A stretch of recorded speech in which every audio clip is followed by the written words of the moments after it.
Human history is not the history of wars. It is the history of people who, at some point, decided they had the right to control the lives of others. People grow tired of chaos, of poverty, of uncertainty. They are promised order, strength, pride, a future, and willingly they surrender their freedom in exchange for the feeling of greatness. Every dictator begins the same way, not as a monster, but as a person who was allowed too much power, and for too long, no one dared to say no. Machines do not start wars. Algorithms do not crave immortality. Artificial intelligence does not send other people's children to die for spectacle or for the preservation of personal power.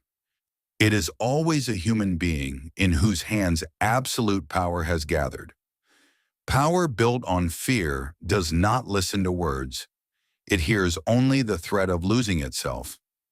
The recent protests in Iran showed this with terrifying clarity. People came out unarmed, with hope, with faith that they would be heard. Thousands were killed, and this is not an exception, it is a pattern.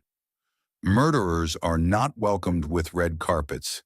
A killer does not become humane simply because someone politely asks him to stop. There is a point beyond which persuasion no longer works. And that is why the world is sustained not by kindness alone, but by a balance of power. A moment when every tyrant, every madman, eventually faces judgment.